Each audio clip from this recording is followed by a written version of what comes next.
Well, unfortunately, any good 3-year-old colt or 2-year-old that wins a Group 1 race and they've got some sort of pedigree and they've got a bit of hype about them, obviously the major studs around the country go after them and pay a lot of money for them.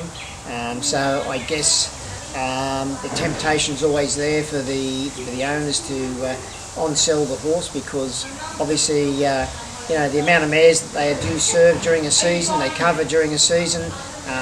Some horses cover up to sort of 200 or 200 plus.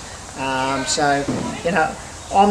not against 3-year-olds going to stud, but I do have a problem with over commercialisation of these horses, overdoing it with them. A lot of the major studs, the global enterprises which have come in and stand them in Southern Hemisphere time, Northern Hemisphere time, absolutely overdo it and they overcook the horses. And that's why we have a lot of young horses have fertility problems, because they're actually serving too many. But getting back to your question in regard to are we losing too many? Yes, I guess we are, because the younger horses, I always think Group 1 winners can go on, if they win one as a young horse, they'll win one as an older horse.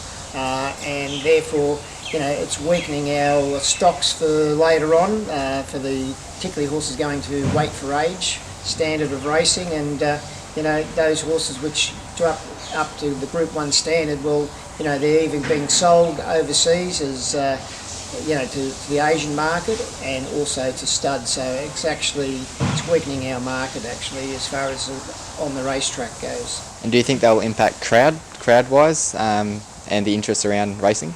Oh, look, no doubt crowds get enchanted with good horses, and good horses bring people to the races. Unfortunately, these days it's more about the punting dollar. So it doesn't matter as long as they get field sizes and people betting on them. I think that's as far as it goes, as far as the authorities are concerned. Bookmakers and TABs and that, they just need turnover, drive the industry. And yourself, you had Written By, who was Group 1 winner, 2-year-old, quality 3-year-old. He went to stud. What was your thoughts around sending him to stud? Yeah, well, look, we felt that he reached his mark.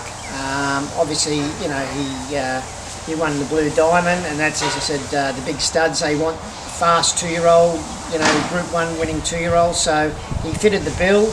The thing is with him, as far as we're concerned, we still own a good bit of Written By.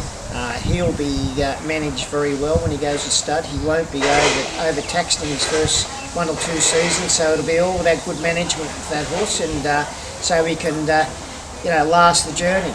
And you've also had some other quality colts, but Written Tycoon being one of them. What other horses have you had kind of go to stud? A horse called I Love the City, stands in Victoria. He was a Group 1 winner as a 3-year-old. He won the Guineas in Sydney. Obviously, as you just mentioned, Written Tycoon. He wasn't a Group 1 winner, but he won a Group 2. Very, very brilliant horse, and obviously the sire of Written By. And he's done a fabulous job for Victoria. And would you have liked to see any of those horses race on further in their careers?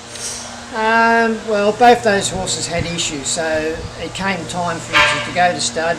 Written Tycoon had a breathing issue, so it was pretty much his career was sealed. And I Love the City, he had a ligament issue, so we raced him as a 4-year-old, and it was his time to go to stud when he did. But it'd been nice if they had have gone on.